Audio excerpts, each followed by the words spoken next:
हंसा लोहट ने कहे सुनो बात चितलाए, बालक मोटो बोले नहीं कोई जतन कराए। बालक जमदेव जी की आयु 7 वर्ष हो चुकी थी, किंतु जैसे अन्य बालकों का सामान्य व्यवहार होता है वैसा नहीं था, और कभी कुछ बोलते भी थे तो बहुत कम। लोग उन्हें गूंगा कहते।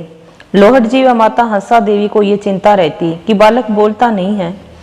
हंसा जी लोहट जी से कहती है कि इस बालक के लिए कोई प्रयत्न करो, किसी को दिखाओ ताकि ये बोल सके, भोजन कर सके तथा दूसरे बच्चों की तरह आचरण कर सके। लोहट जी ने कहा कि नागौर में एक पंडित है, उसको जाकर अभी लेकर आता हूँ। लोहट जी उस पुरोहित को पीपासर लेकर आए। सबसे पहले तो उस पुरोहित ने आंगन को गऊ के गोबर से लिपवाया और उसमें एक चौक बनाकर घी का दीपक भर के रख दिया। खुद रेशम के आसन पर बैठा और जंब बालक को भूमि पर बिठा दिया और देवी का जाप करने लगा। उड़द के दाने जंब गुरु के ऊपर फेंकने लगा और दीपक जैसे जैसे जलाता बुझ जाता। ऐसे करते हुए लगभग आधा दिन बीत गया। तब वह पुरोहित बोला कि इस बालक पर तो कोई जबरदस्त देव रूठा हुआ है, अगर यह दीपक जल जाए तो इस बालक को मैं ठीक कर सकता हूँ। जमदेव वहां से उठ गए और एक कच्चा सूत का धागा लिया। कुम्हार के घर जाकर बिना पका हुआ घड़ा लेकर कुएं में लटकाकर कुएं से पानी निकाला और वापस घर आ गए और दीपक में वह पानी डालकर चुटकी बजाकर दीपक प्रज्वलित कर दिया। यह घटना पीपासर के गांव वासियों और उस पुरोहित ने देखी। तब वह पुरोहित जमदेव से हाथ जोड़कर बोला कि हे देव, मुझे भी कुछ ऐसा सत्मार्ग बताओ जिससे मेरा आवागमन मिट जाए। तभी उस समय गुरु जम्बेश्वर ने पहला शब्दोच्चारण किया, जो परम गूढ़ से भी गूढ़ है, जिसको जितना गहन बताया जाए उतना ही कम है, और प्रथम शब्दोच्चारण को जितनी बार पढ़ो या सुनो उतनी ही बार नया लगता है।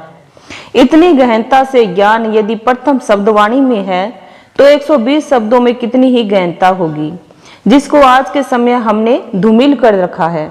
हम गुरु महाराज के शब्दों को भूल रहे हैं और गुरुदेव ने हमें सीमित ही शब्दों में बहुत कुछ बता गए, जिसमें प्रथम शब्दोच्चारण इस प्रकार है, ओम गुरु चिन्ह गुरु चिन्ह पुरोहित गुरुमुख धर्म बखानी। अर्थात ओम यह परम पिता परमात्मा अनादि निराकार भगवान विष्णु का ही परम प्रिय नाम है। नाम से ही नामी का ज्ञान होता है, और सबसे पहले सृष्टि के आदि काल में तो वह परम सत्ता ओम नाम से ही जानी जाती थी, परंतु आगे समयान अनुसार शिव राम कृष्ण आदि नामों से जानी जाने लगी। और अभी यहाँ पर आप ये देखिए कि जो बात हमें हमारे गुरुदेव यहाँ पहली ही शब्दवाणी में बता रहे हैं, ये ही बात भगवान श्री कृष्ण ने अर्जुन को गीता के 8वें अध्याय में बताई है। यहाँ पर गुरुदेव ओम नाम का महत्व बता रहे हैं। जो गीता में श्री कृष्ण ने अर्जुन को ओम नाम जप का गूढ़ ज्ञान दिया, हमारे गुरु महाराज जमदेव ने हमें बहुत ही सरल सीधा और सटीक मार्ग दिया, जिस पर हम चलकर खुद को अंतर मन से पहचान सकते हैं, परमात्मा को जान सकते हैं। और इस ओम नाम से ऊपर कोई नाम नहीं। यहाँ गुरुदेव बताते हैं कि ओम का ध्वनि से उच्चारण किया जाता है, जिससे वह परमात्मा प्रसन्न होता है, क्योंकि यह परमात्मा का सबसे ज्यादा प्रिय नाम है। इसलिए शब्दों के शुरुआत में ओम का पाठ किया जाता है। इससे मंगल स्तुति नमस्कार आदि सभी नियमों का पालन हो जाता है। गुरु जमदेव कहते हैं कि हे संसार के लोगों, आप सभी हमेशा के लिए यदि अपना कल्याण चाहते हो तो उस परम सत्ता ओम नामी गुरु को पहचानो। ओम गुरु चिन्ह पुरोहित, तो यह चिन्हों का अर्थ पहचान करना है। गुरु की पहचान कुछ सद्गुणों द्वारा ही हो सकती है। गुरुदेव कहते हैं कि हे पुरोहित, तू भी गुरु को पहचान तथा गुरुमुखी होकर सद्धर्म का उपदेश कर, क्योंकि गुरुमुख से निकला हुआ वचन सदा धर्म की ओर ले जाने वाला होगा। गुरुदेव आगे कहते हैं कि जो गुरु होइबा सहजे सीले शब्दे नादे वेदे तीही गुरु का अलंकार पिछाणी। अर्थात सहज स्वभाव से शील व्रतधारी, शब्द विद्या का ज्ञाता, अनहद नाद ध्वनि का ज्ञाता व संपूर्ण वेदों का ज्ञाता तथा वक्ता यदि गुरु है तो उस गुरु के ये गुण अलंकार ही होंगे, और वास्तव में इन विशेषताओं से युक्त ही सदगुरु हो सकता है। तो यहाँ गुरु जमदेव ने सच्चे गुरु की पहचान बताई है।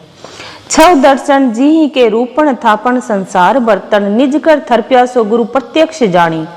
अर्थात 6 दर्शन यानी 6 दर्शन हमारे ऋषियों द्वारा रचित है। जो न्याय, सांख्य, मीमांसा, वैशेषिक, योग है, जिनमें सदगुरु के संबंध में विस्तार से वर्णन किया गया है। इन्हीं 6 शास्त्रों में जीव, ईश्वर और जगत के बारे में बहुत गहनता से वर्णन किया गया है। संसार बर्तन निज कर थरप्या सो गुरु प्रत्यक्ष जानी, यानी इस संसार रूपी बर्तन को जिस परमात्मा ने अपने हाथों से बनाया है, उसी सतगुरु को हे पुरोहित तू यहाँ पर प्रत्यक्ष देखकर पहचान। जी ही के खरतर गोठ निरोत्तर वाचा रहिया रुद्र समाणी, अर्थात जिस परमात्मा स्वरूप गुरु के बारे में विचार करते हुए अच्छी अच्छी संगोष्ठियां चुप हो जाती है, क्योंकि वह परमात्मा वाणी का विषय ही नहीं है और अनुभवगम्य विषय को वाणी प्रकट नहीं कर सकती। रहिया रुद्र समाणी, अर्थात वह परमात्मा रुद्र रूप से सर्वत्र समाया हुआ है। जिस प्रकार शरीर में रक्त समान रूप से सर्वत्र है, उसी प्रकार वह चैतन्य ज्योति भी सर्वत्र सामान्य रूप से समाई हुई है। गुरु आप संतोषी अवरा पोखी तत् महारस वाणी, अर्थात गुरु आप तो स्वयं संतोषी है, कभी किसी से कुछ लेने की इच्छा नहीं रखते, क्योंकि वह तो संपूर्ण जीवों का पालन पोषण करने वाले हैं। और उनकी जो महारसीली वाणी है, वह श्रोताओं यानी सुनने वाले को अमृत पान कराती है। के अलिया बासन होत हुतासन तामे खीर दुहिजो।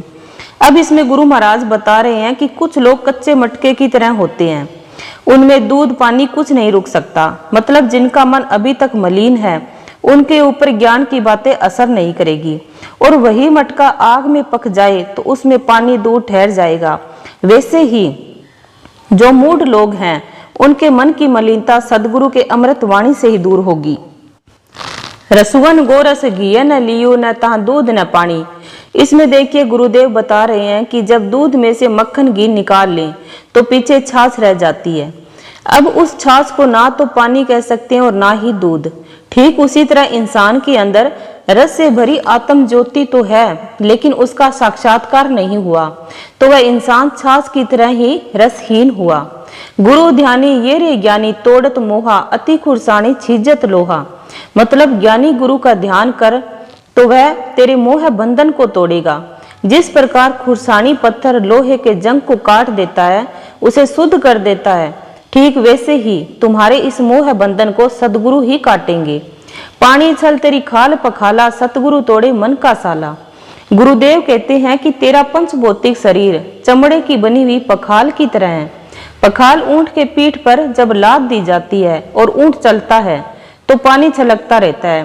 ठीक उसी तरह तुम्हारे इस शरीर में पानी भरा हुआ है जो छलकता रहता है, और जिस तरह उस पखाल में छोटा छेद हो जाता है तो सारा पानी निकल जाता है, वैसे ही तुम्हारा शरीर भी फूट जाएगा और जो 5 तत्व है वो भी अपने स्वरूप में मिल जाएंगे।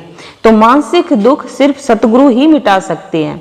सतगुरु है तो सहज पिछाणी, कृष्ण चरित बिन काचे करवे रहो न रहसी पानी।